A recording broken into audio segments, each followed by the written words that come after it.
എന്തൊക്കെയാണ് നിങ്ങൾ ഇപ്പോൾ നൽകിയിരിക്കുന്ന രേഖകൾ, തെളിവുകളൊക്കെ? തെളിവുകൾ നമ്മൾ വോട്ട് ചെയ്തു എന്നുള്ള തെളിവ് തന്നെ. ഞാൻ ചെയ്ത് എനിക്കല്ല അറിയാം, ഞാൻ ചെയ്തു. 2020 പട്ടികയിൽ തന്നെ താങ്കളുടെ പേരില്ല എന്നുള്ള എന്റെ സുഹൃത്തെ, ഇത് കുറച്ച് നേരത്തെ നമ്മൾ പറഞ്ഞു, ഇതിങ്ങനെ റിപ്പീറ്റ് ചെയ്ത് ചോദിച്ചിട്ട് കാര്യമില്ല.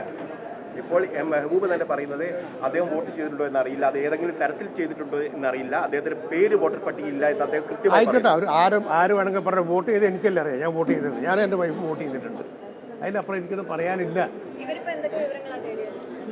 നിങ്ങൾ വോട്ടർ പട്ടിക ബൂത്ത് നമ്പർ ഒക്കെ എല്ലാം ചോദിച്ചിരിക്കുന്നു, അത് കൊടുത്തു. വാർഡ് കൗൺസിലറും കൂടി വന്ന് ഇദ്ദേഹത്തിന് ഇതൊന്നും അറിയില്ലല്ലോ. വി എം വിനുവിനെ പോലെ ഒരാൾക്ക് നിങ്ങൾക്കറിയാം നിങ്ങളെ വാർഡ് ഏതാ ബൂത്ത് ഏതാ പറയാൻ കഴിയില്ലല്ലോ.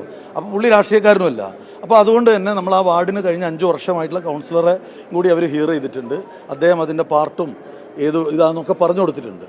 അല്ല, ഇതിനകത്ത് ഞാൻ സിൻസിയറായി നിങ്ങളോട് ചോദിക്കുക, നമ്മൾ വലിയ ഡ്രൈവ് ചെയ്യുന്ന എന്തിനാ? എല്ലാവരും 18 വയസ്സവരെ എൻറോൾ ചെയ്യണം. വി എം വിനു ഈ നഗരത്തിൽ ജീവിച്ചിട്ടില്ല എന്ന് ആർക്കും പറയാൻ സാധ്യമല്ലല്ലോ. അയാൾ വി എം വിനു ഈ നഗരത്തിൽ ജനിച്ച് വളർന്ന് ജീവിച്ച് ഈ നഗരത്തെ അടയാളപ്പെടുത്തിയ ആളാണ്. അപ്പോൾ ആ വി എം വിനുവിൻ്റെ വോട്ട് ഉണ്ടോ ഇല്ലേ എന്നുള്ളതിലൊരു ചോദ്യമില്ല.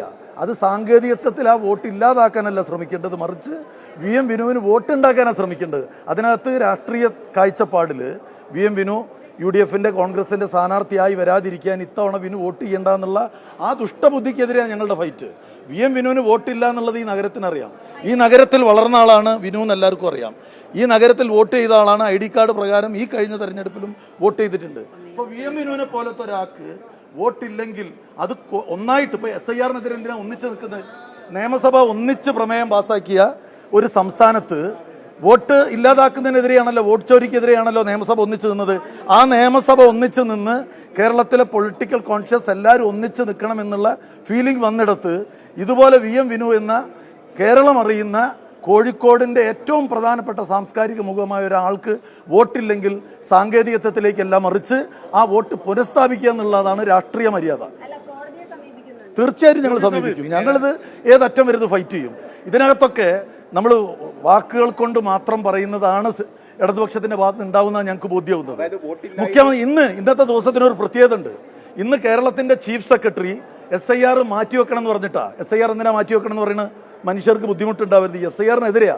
ആ ദിവസം തന്നെ കേരളത്തിന്റെ ഏറ്റവും പ്രധാനപ്പെട്ട സാംസ്കാരിക മുഖങ്ങളിൽ ഒന്നായ വി എം വിനു വീട് മാറി പോയിട്ടൊന്നുമില്ല. ജനിച്ചു വളർന്ന വീട്ടിൽ നിന്ന് സ്വന്തമായി വീട് വെച്ച് 18 കൊല്ലം മുമ്പ് മാറിയ ഒരാൾക്ക് വോട്ടില്ലെങ്കിൽ എന്താ ഗവൺമെന്റ് ചെയ്യേണ്ടത്? വോട്ട് കൊടുക്കണം. അത്രയേ ഉള്ളൂ ഇതിനകത്ത്. അതിനകത്ത് വി എം വിനുവിന് 2020 20 ഇതൊക്കെ സാങ്കേതികതയിൽ വോട്ട് നഷ്ടപ്പെടുത്തില്ല, വോട്ട് പുനഃസ്ഥാപിക്കണം എന്നാണ് ആവശ്യം. അത്രയേ ഉള്ളൂ ഞങ്ങൾക്ക്. ഞാൻ പറയുന്നത് ഇതിനകത്ത് നിങ്ങൾക്ക് ഈ ചോദ്യങ്ങളല്ല വേണ്ടിയേ. നിങ്ങളും പൗരന്മാരല്ലേ?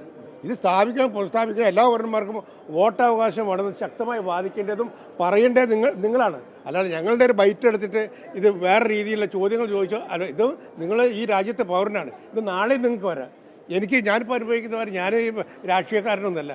ഞാൻ സിനിമയിൽ വർക്ക് ചെയ്തതാണ്. ഞാൻ ഇതിൽ നിൽക്കുമ്പോൾ ഞാൻ അതിൻ്റെ കഴിഞ്ഞ പ്രീവിയസ് ആയിട്ട് ചെയ്തതിൻ്റെ സ്ലിപ്പ് സൂക്ഷിക്കുക, അതിൻ്റെ കാര്യം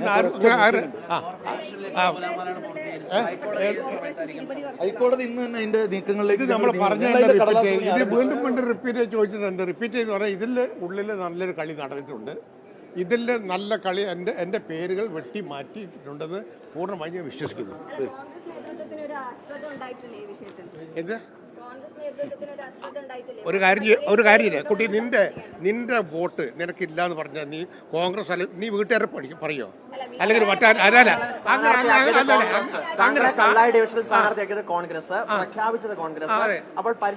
പരിശോധിച്ചതും കോൺഗ്രസ്. ഒരു മിനിറ്റ്, അതിനൊരു ടെക്നിക്കലി നിങ്ങൾ വളരെ സാങ്കേതികത്വത്തിലേക്കോ അതല്ലെങ്കിൽ കോൺഗ്രസിന്റെ ഒരു വീഴ്ചയിലേക്കോ നിങ്ങൾ ഇതിന്റെ മർമ്മത്തിലേക്ക് പോകുന്നില്ല. ഇതൊരു അൺഫോർച്ചുനേറ്റ് ആയിട്ടുള്ള ഒരു കാര്യമാണ്. വി എം വിനു എന്ന് പറയുന്ന ഒരാൾക്ക് വോട്ടവകാശം എന്ന് പറഞ്ഞാൽ 18 വയസ്സ് പൂർത്തിയായ മനുഷ്യർക്ക് വോട്ടവകാശം നേരത്തെ 21 നമ്മൾ അതിനു മുമ്പ് നികുതിയുള്ളവർക്ക് മാത്രമേ വോട്ടവകാശം ഉള്ളായിരുന്നു. ജവഹർലാൽ നെഹ്റുവിൻ്റെ കാലഘട്ടത്തിലാണ് അത് 21 വയസ്സ് പ്രായപൂർത്തി വോട്ടവകാശമാക്കിയത്. രാജീവ് ഗാന്ധി അത് 18 വയസ്സ് ആക്കിയത്. 18 19 വയസ്സുള്ള ഒരു പുതിയ സൂപ്പർ സ്റ്റാർ ആയിരുന്നു വിനു എങ്കിൽ വോട്ട് ചേർത്തിയോ ഇല്ലേ എന്നുള്ളൊരു സാങ്കേതികത്വം വരാം. കഴിഞ്ഞ 40-45 വർഷത്തിലധികം ഈ നഗരത്തിൽ ജീവിച്ച് ഇവിടെ വോട്ട് ചെയ്ത് ഇതിനെ നിങ്ങൾ ഈ ചെയ്യുന്നത് ഇത് നാളെയും ഇത് ആവർത്തിക്കാനുള്ള പഴുത് നിങ്ങൾ തുറന്നു കൊടുക്കുക. ഒരാളുടെ വോട്ട് മോഷ്ടിക്കപ്പെട്ടാൽ അത് അവിടെയുള്ള രാഷ്ട്രീയ കക്ഷിയുടെ പരാജയം നിങ്ങൾ പറയുമ്പോൾ നാളെയും മോഷ്ടിക്കാനുള്ള വാതിൽ നിങ്ങൾ തുറന്നു കൊടുക്കുക. മറിച്ച് അതല്ലല്ലോ വേണ്ടത്.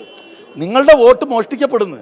ആ വോട്ട് മോഷ്ടിക്കപ്പെടുമ്പോൾ ആ വോട്ട് മോഷ്ടിക്കപ്പെട്ടതിന് കാവൽ നിൽക്കുന്നവരുടെ പരാജയമാണോ ചർച്ച ചെയ്യപ്പെടേണ്ടത്? വോട്ട് മോഷ്ടിക്കപ്പെട്ടോ എന്നുള്ളതാണോ?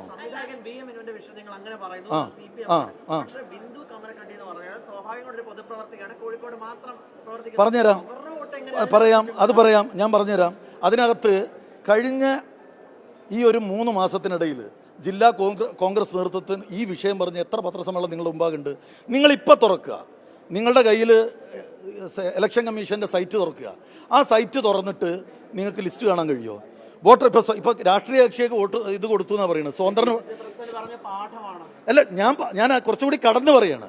നമ്മളൊരു തെരഞ്ഞെടുപ്പ് നോമിനേഷൻ കൊടുക്കാനുള്ള അവസരം തുടങ്ങിയിട്ട് 3-4 ദിവസമായി. നിങ്ങൾക്ക് സൈറ്റിൽ നിങ്ങളുടെ പേര് നിങ്ങൾ കാണുമോ? നിങ്ങൾക്ക് നോമിനേഷൻ കൊടുക്കണം. ഈ വ്യവസ്ഥിതിക്ക് എതിരാണ് നിങ്ങളെല്ലാവരും എതിരാണ്. നിങ്ങൾ തീരുമാനിക്കുന്നു ഇന്ന സ്ഥലത്ത് ഇന്നാളെ നിർത്താം. നിങ്ങൾ എങ്ങനെയാ ചെയ്യുക? ഒരു ഓപ്ഷൻ പറ.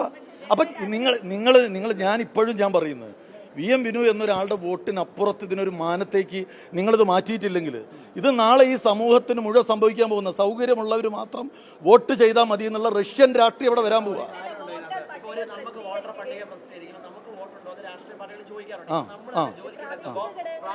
ഞാൻ പറയാം, നിങ്ങൾ അല്ലല്ല ഞാൻ അതിനൊരു കാര്യം പറയാം. രാഷ്ട്രീയ കക്ഷികൾ എന്താ ചെയ്യുക സാധാരണ? അപ്പോൾ ഞാനൊക്കെ വളരെ കുട്ടിയായിട്ട് തുടങ്ങിയതാണ്. നമ്മൾ വോട്ടർ പട്ടിക പരിശോധിക്കുമ്പം ആ പ്രദേശത്തുള്ള 18 വയസ്സായ കുട്ടികൾ, വോട്ട് ചേർക്കേണ്ട കുട്ടികളുടെ ലിസ്റ്റാണ് ഞങ്ങൾ ആദ്യം എടുക്കുക. രണ്ടാമത് എടുക്കുന്ന ലിസ്റ്റ് മരണപ്പെട്ട ആളുടെ പട്ടിക ഞങ്ങൾ എടുക്കും. മൂന്നാമത് എടുക്കുന്ന ലിസ്റ്റ് ആ പ്രദേശത്ത് താമസം മാറിയവരുടെ ലിസ്റ്റ് എടുക്കും. നാലാമത് നമ്മൾ എടുക്കുന്ന ലിസ്റ്റ് പുതുതായി താമസം വന്നവരിത് എടുക്കും. ഇതാണ് എല്ലാ രാഷ്ട്രീയ കക്ഷിയും ചെയ്യുക. പ്രവീണ് പറഞ്ഞത് വളരെ പോസിറ്റീവായിട്ടാണ്. എന്താ ഇനി എന്തു സംഭവിക്കും? നിങ്ങൾ ഈ ഭൂമിയിൽ ഇല്ലായിരുന്നു എന്ന് സ്ഥാപിക്കപ്പെടൂ. അങ്ങനെയാണല്ലോ ഇപ്പൊ പുതിയ പൗരത്വ ബില്ലൊക്കെ ഏത് ആംഗിളിലേക്കാണ് പോകുന്നത്? നിങ്ങൾ ജനിച്ചു വളർന്ന മണ്ണിൽ നിങ്ങൾ കടലാസിനായി പായുക. നിങ്ങൾ എത്ര പേര്, ഞാൻ 10 മിനിറ്റ് സമയം തരും, നിങ്ങൾ എത്ര പേര് ഫില്ല് ചെയ്യും? നിങ്ങൾ വളരെ ഉത്തരവാദിത്തമുള്ള വിദ്യാഭ്യാസമുള്ള ആളുകളാണ്. നിങ്ങളൊന്നിരുന്ന് ഫില്ല് 1/2 മണിക്കൂറിനുള്ളിൽ നിങ്ങൾ മുഴുവൻ പേരും SIR ഫോം ഫില്ല് ചെയ്ത് ഞാൻ നിങ്ങൾ പറയുന്ന പണിയെടുക്കും. അപ്പം ഞാൻ പറഞ്ഞു വരുന്നത്, ഈ രാജ്യത്ത് ജനിച്ചു വീഴുന്ന മനുഷ്യൻ്റെ അടിസ്ഥാന അവകാശമാണ് വോട്ടവകാശം. ഇത് VM വിനു ആയതുകൊണ്ടാണ് ഇതിന് ഇത്ര വലിയ മാനം വന്നത്. ഇത് നമ്മളൊരു അവസരം കൂടി ഇതിനകത്ത് മനുഷ്യരുടെ വോട്ട് തിരിച്ചു പിടിക്കാനുള്ളൊരു അവകാശം. അതിൻ്റെ കൂടെ എല്ലാവരും നിൽക്കുക. കേരളത്തിൻ്റെ പൊതുബോധം അതിനോടൊപ്പം നിൽക്കുക എന്നുള്ളതാണ്. കേരളത്തിലെ സ്ഥാനാർത്ഥി പട്ടികയിൽ വന്നിരിക്കുന്ന 3 പ്രധാനപ്പെട്ട പേരുകൾ, സ്ഥാനാർത്ഥികളായി വന്നിരിക്കുന്ന 3 പേർക്ക് വോട്ടില്ല എന്നതാണ്. അത് 3 പേരും UDF-കാരാണെന്നുള്ളതാണ്. അതാ അപ്പൊ നിങ്ങൾ ഉത്തരത്തിലെത്തി. 2 ഫാസിസ്റ്റ് സർക്കാരുകൾ അവിടെ ഭരിക്കുന്നത്. ഞങ്ങൾ പറഞ്ഞെടുത്തെത്തി. ഫാസിസത്തിന് എത്ര ഉയരത്തിൽ പറക്കാൻ കഴിയുന്നുള്ളതിന് തെളിവുകളത്. 58 ലക്ഷം പേരെ നീക്കം ചെയ്ത് തെരഞ്ഞെടുപ്പ് ജയിച്ചത് ഇന്ത്യയിലാണ്.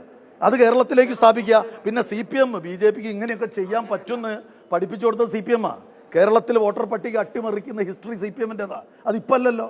ഞങ്ങൾ നടത്തിയിട്ടില്ലേ? എത്ര പത്രസമ്മേളനം? ഇരട്ട വോട്ടുള്ളവർ കോഴിക്കോട് കോർപ്പറേഷനിൽ ഉളവണ്ണി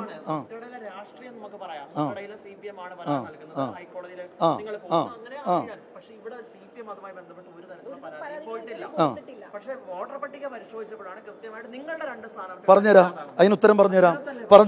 നിങ്ങൾ കോഴിക്കോട് ഇപ്പൊ ഇവിടുത്തത് പോട്ടെ, ഈ ഇലക്ഷനുമായി ബന്ധപ്പെട്ട് പ്രവർത്തിക്കുന്ന ഉദ്യോഗസ്ഥന്മാരെ പട്ടികങ്ങളൊന്ന് വാങ്ങുക. ഒരൊറ്റ UDF-കാരൻ, ഇത് കോർപ്പറേഷൻ്റെ മാത്രമല്ല, സ്റ്റേറ്റ് ഇലക്ഷൻ്റെ ഇവിടെ പോവാം, സിവിൽ സ്റ്റേഷനിൽ പോവാം, ഒരൊറ്റ NGO യൂണിയൻ്റെ അസോസിയേഷൻ്റെ പ്രവർത്തകനുണ്ടെങ്കിൽ ഞാൻ ഈ പറഞ്ഞ് പിൻവലിക്കാൻ സമ്മതിക്കില്ല. ഇവരാണ് തീരുമാനിക്കുന്നത്. നിങ്ങൾ മനസ്സിലാക്കേണ്ടത് ഇതൊക്കെ വഴി വെട്ടിക്കൊടുക്കുക. ബീഹാറും കടന്ന് കേരളത്തിലേക്ക് കടന്നു വരാനുള്ള വഴി വെട്ടിക്കൊടുക്കുക. അത് അവസാനിപ്പിക്കണം എന്നാണ് ഞങ്ങൾക്ക് പറയാനുള്ളത്.